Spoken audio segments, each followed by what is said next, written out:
नमस्कार सभी को। आज हम घ, ध और दे पर चर्चा करेंगे।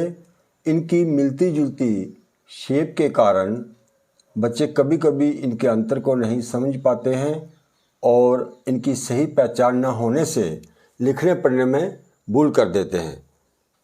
इसका उच्चारण ग है। ग, का, खा, ग, ग। ये कावर का चौथा वर्ण है। इसका उच्चारण कंठ से होता है। अंग्रेजी में से इस तरह से GH लिखा जाता है। उच्चारण करके देखते हैं कुछ शब्द। घर, घटना, घमंड, गना।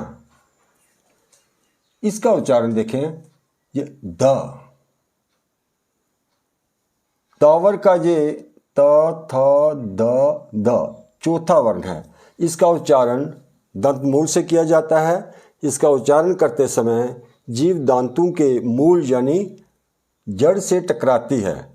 अंग्रेजी में इस तरह से इसको DH लिखा जाता है। जैसे उच्चारण देखें इसका धन, धनुष, धरा, धड़कन। ग और ध में इनकी जो बनावट है इसको देखें अगर तो ग जो है ग, इसके ऊपर जो शिरोरेखा यानी ये ऊपर की जो लकीर है ये पूरी खींची जाती है। जबकि द में देखें तो ये पाई के ऊपर रहती है। इसके साथ जो छोटी सी यहाँ गोलाई या गुंडी है इसके ऊपर शिरोरेखा नहीं होती। जबकि जो ग इस पर रेखा पूरी आती है। दा के जो है ध में इसके ऊपर जो खड़ी पाई है यहाँ तक होती है और जो गुंडी है जो गुलाई है इसके ऊपर नहीं होती।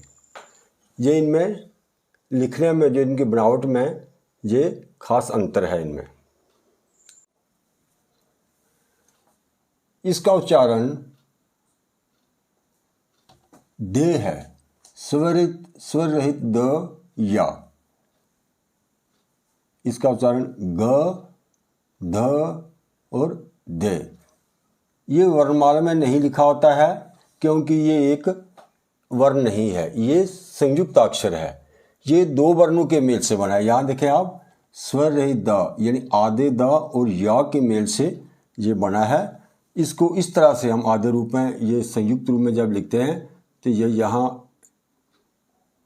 थोड़ा दा लिख दिया, उसके साथ फिर या को मिला के इस तरह से ये लिखा जाता है। मानक हिंदी में इसको आजकल इसी रूप में लिखते हैं, अलग अलग रूप में या दा के साथ हल चिन्ह लगाकर इसको लिखा जाता है। आजकल जो पाठ्य पुस्तकें हैं उनमें भी ये इसी तरह से अलग रूप में ही लिखा होता है। कुछ पुरानी पुस्तकों या संस्कृत में दे का जो संयुक्त रूप है वही मिलता है।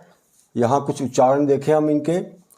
अंग्रेजी में इसको यहाँ इस तरह से DYA दे इस तरह से लिखा जाता है।